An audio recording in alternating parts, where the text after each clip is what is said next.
Codegérien, codegérienne, bienvenue dans cette vidéo. On va parler aujourd'hui d'un outil extrêmement important en fait dans l'écosystème Codejira puisqu'il s'agit de Sea Shanty. Je crois que ça veut dire chant de la mer en anglais. Ce bot finalement, Telegram, ça permet de pouvoir accéder via mobile en fait à tout ce qui se passe sur l'écosystème Codejira, pas sur la totalité, mais on va y revenir. Mais au moins d'avoir les alertes importantes. Notamment là, on va avoir des alertes qui sont possibles, qui sont rendues possibles quand il y a des liquidations qui sont faites, quand il y a des ordres qui passent sur Fin, quand bientôt il y aura également une possibilité d'être liquidé sur une position en USK par exemple, on va le savoir aussi, on recevra une alerte.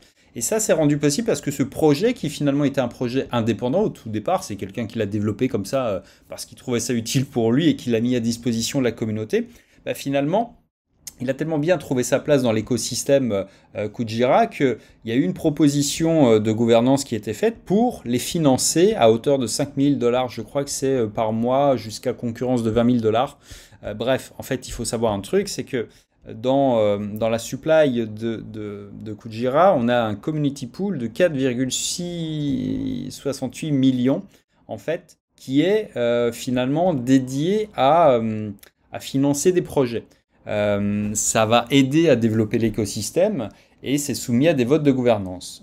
Blackwell, par exemple, a reçu en fait un vote de gouvernance pour valider le fait que on décide tous en commun eh bien que on pouvait utiliser la community pool pour financer ce projet parce qu'on trouvait l'idée intéressante. Donc bref, il s'est passé exactement la même chose sur Sea Shanty qui va donc évoluer maintenant puisque c'est quelque chose qui va avoir plus de fonctionnalités.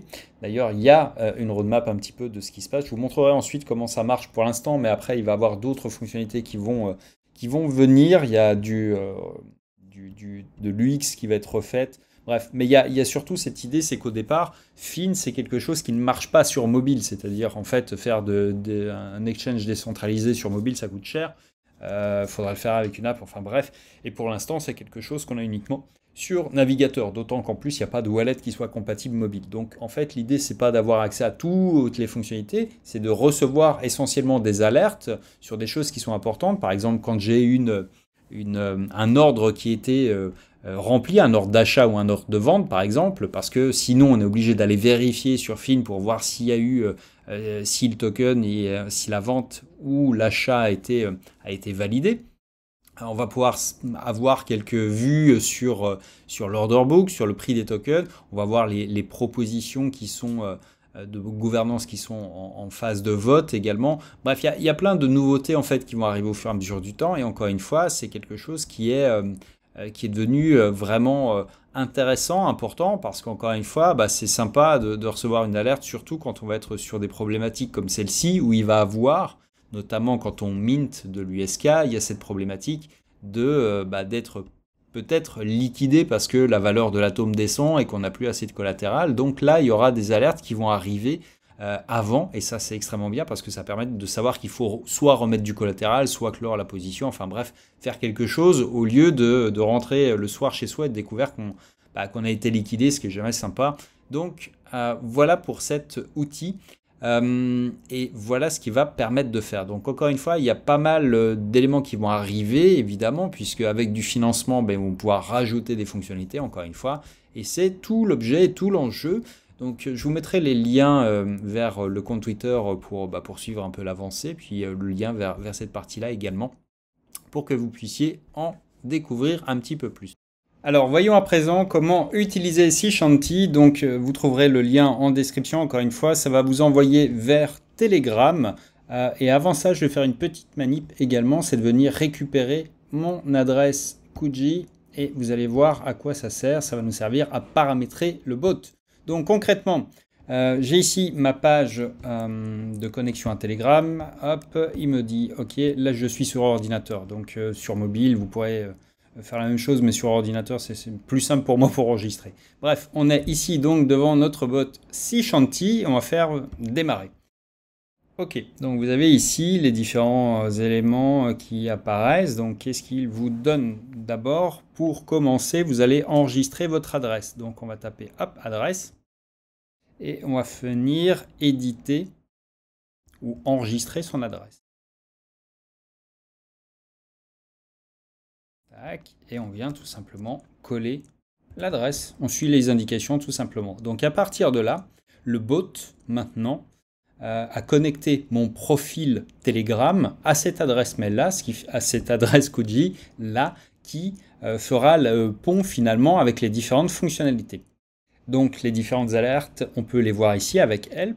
On voit qu'ici, général, bon, on a les différents éléments. Donc adresse, on vient de le faire. Alerte, c'est manager ces alertes. Donc on va pouvoir en programmer. Alors encore une fois, il y a une phase de développement qui amènera peut-être les éléments à changer. Mais là, je crois qu'ils ont fini cette refonte déjà. Et vous allez pouvoir, de cette manière-là, regarder un petit peu les éléments. Donc si on tape ici, il va nous donner les ordres qu'il y a eu sur Fin. Bon, j'ai pas d'ordres en cours qui sont ouverts.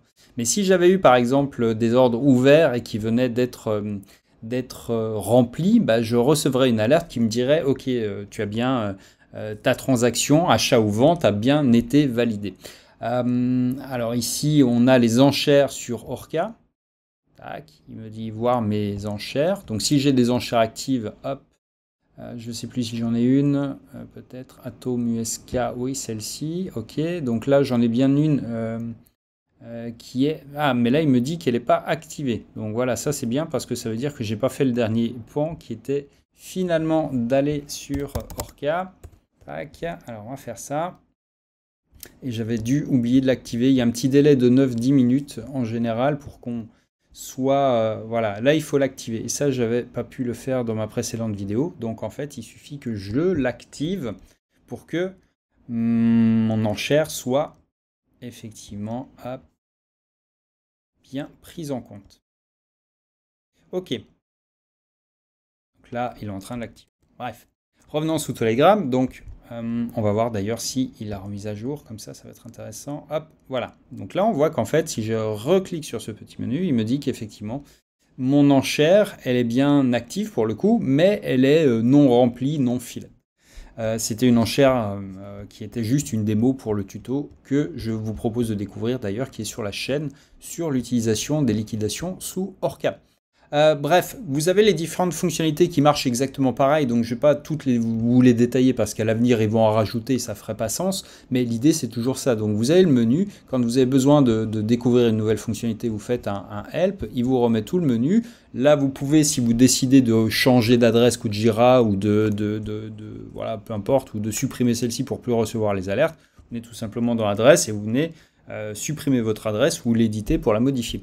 Là, vous avez des fonctionnalités effectivement qui sont, encore une fois, soit informatives, soit parfois d'alerte. Il y en a une qui va être très intéressante à venir, qui va être donc quand vous avez des choses qui sont remplies. Là, par exemple, effectivement, sur Telegram, c'est sympa de savoir qu'on a un ordre qui a été passé sur Fin, ici, une liquidation, on en a reçu une partie aussi, parce qu'on va pouvoir aller les récupérer. Et puis sur Blue, ça va permettre de connaître aussi ses positions en USK. Alors je crois que je les ai toutes fermées. Hop, on va regarder quand même. Tac. Position Koji USK. Non, j'en ai plus, effectivement. Hop. Voilà, j'en ai pas. Ok. Et puis là, on peut simplement attendre que les fonctionnalités, les prochaines, arrivent. Mais avec ça, vous avez votre propre bot qui est connecté donc à la blockchain Kujira. Et qui va vous permettre de recevoir uniquement les alertes que vous avez choisies. En gros, il n'y en a pas des milliers et des cents pour l'instant. Une qui sera intéressante, c'est vraiment quand on sera sur des seuils de liquidation sur des positions en USK, par exemple, parce que ça évitera les mauvaises surprises. Vous pouvez avoir un aperçu aussi des différents assets. Bref, quelques éléments qui sont intéressants, mais qui finalement font le pont entre Kujira, qui n'a pas de wallet en ligne et qui n'a pas d'application mobile. Encore une fois, on a 2 mois de développement là sur Kujira, donc évidemment, c'est pas forcément dans leur priorité immédiate, ça le sera peut-être plus tard, mais pour l'instant, voilà où on en est.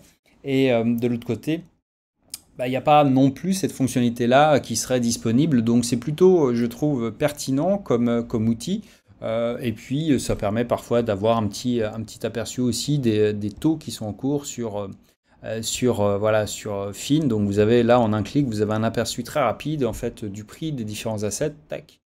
Bon, ça permet de, voilà, quand on est un peu obsessionnel sur le F5, de se faire plaisir et sans avoir besoin de dégainer un ordinateur pour aller regarder tout ça. Bref, voilà pour cette vidéo. Vous trouverez en lien dans la description tous les éléments pour retrouver les liens que j'ai pu montrer dans cette vidéo. Si celle-ci vous a rendu service, si vous avez appris des choses, n'hésitez pas à laisser un petit commentaire, à mettre un like et puis à vous abonner à la chaîne puisqu'il y a énormément de contenu qui arrive. Encore une fois, on est sur une tendance à une vidéo par jour.